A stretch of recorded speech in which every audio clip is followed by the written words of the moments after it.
we showed you images of a woman who starved to death in Gaza. I'll show it again. This is Elham Johah. Many people are starving in northern Gaza. Northern Gaza is cut off from the rest of the Gaza Strip by the Israeli military, and people are being punished there because of their refusal to evacuate. Israel wants to create a buffer zone in all of northern Gaza, which is where the majority of the population of Gaza had lived, where the government was based, Gaza City being the largest and most cosmopolitan city in Gaza. Israel wants to clear it out, to ethnically cleanse it. And the people who are staying there as a form of resistance, as our friend Rifat al-Arir did and was killed for it. Most of the homes, over 80% of the homes, have been destroyed in northern Gaza, and food is just not getting in. People are making flour with animal feed. And here is Samantha Power, who is supposed to be in charge of the aid getting into Gaza. Here she is, basically throwing up her hands and saying there's nothing she can do. More than 500 trucks should be entering Gaza daily, Samantha Power says. In the past week, less than 85 a day managed to get through.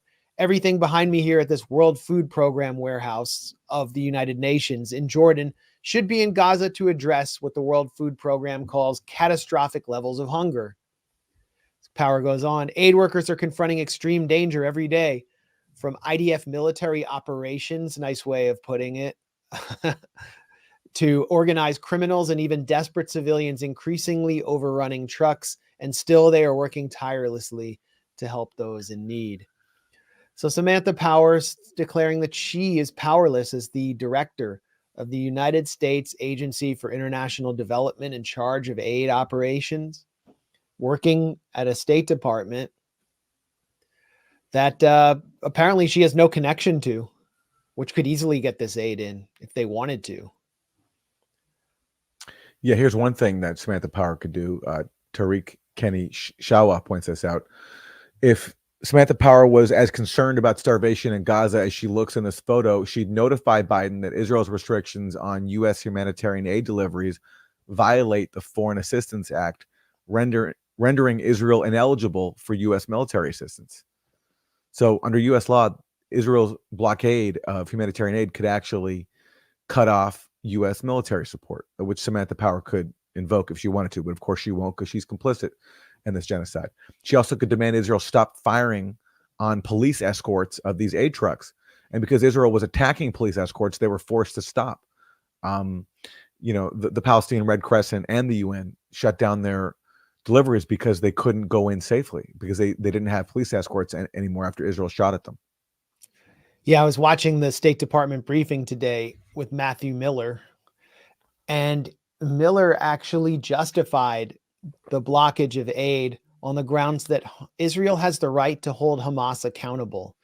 And what he meant was that, and he explained this, that Hamas police are escorting many of the aid trucks and preventing starving people and looters from getting the aid because they're in charge in the Gaza Strip. Hamas is the police. Hamas is the health ministry. They were elected at one point. They ran the government. Who else is going to be the police? And so what he's saying is Israel has the right to bomb aid trucks that are being guarded by Hamas police. Hamas cannot be out in the open and doing anything in any administrative capacity, according to the U.S. and Israel, which makes it impossible for any of the aid to get in, which therefore makes Samantha Power's entire mission impossible. And yet she refuses to quit her job or do anything except for this pathetic cry for help in her tweet. So the problem is Tony Blinken. The problem is that the State Department is letting Israel set the parameters. They could just give the middle finger to Israel and say, we're going to send Samantha Power to Rafah and she's going to preside over the trucks getting in. But they're not going to do that. And, if you're complicit in a genocide, which she knows, doesn't she at least want to just stay away from the limelight? How delusional do you have to be to post a photo op of yourself with your notebook?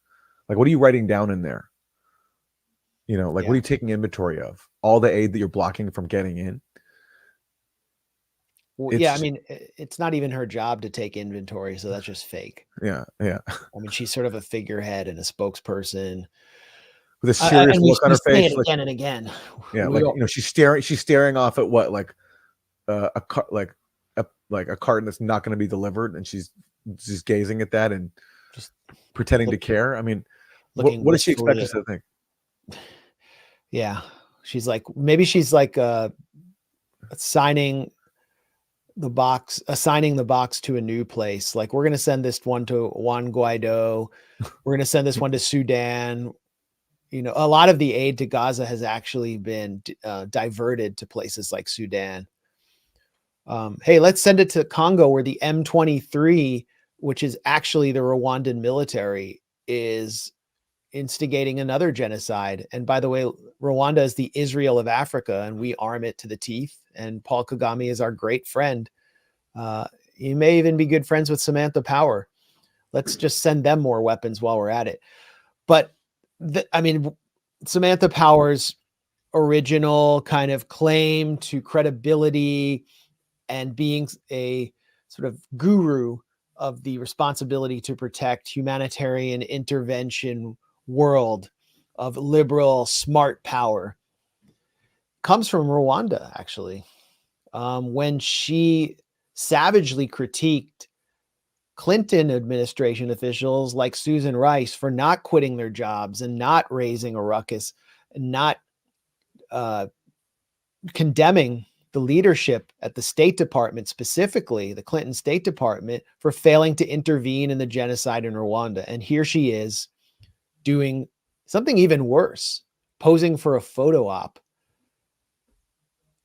When she has covered up the death of a USAID contractor in Gaza, causing enormous anger. This was reported in the Washington Post by John Hudson, causing enormous anger inside USAID. And she has defended Israel's assault on Gaza to USAID employees who are angry.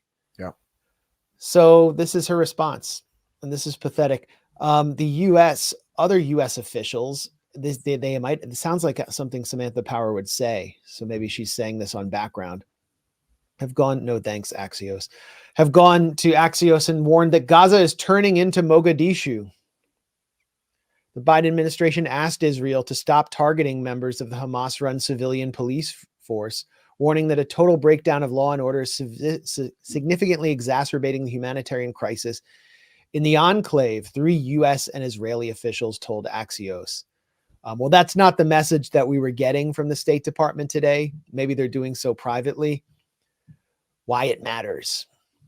According to, this is another article by Barak Ravid, who's actually an Israeli army reservist, as well as a top Washington Access journalist. U.S. officials say they're increasingly concerned that Gaza is turning into Mogadishu as a security vacuum in desperation have opened the door for armed gangs to attack and loot aid trucks, putting even more pressure on the Strip's already strained humanitarian system. I love how they put that. They're not talking about famine or that people are dying and starving and making flour with animal feed. They're just saying criminal gangs could take control. But there's a subtext here that I think is ironic. You know, Mogadishu, the capital of Somalia and the Horn of Africa, was once considered the most lawless and dangerous city in the world. Now, that's not quite it.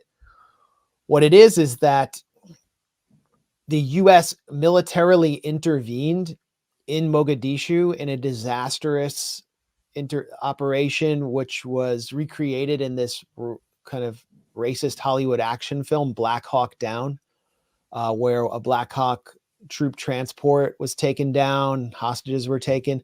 And the reason they went in is because armed gangs were preventing U.S. aid from reaching the Somali population.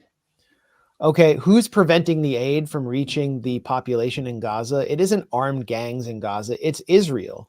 And the U.S. is not going to militarily intervene against Israel or do anything.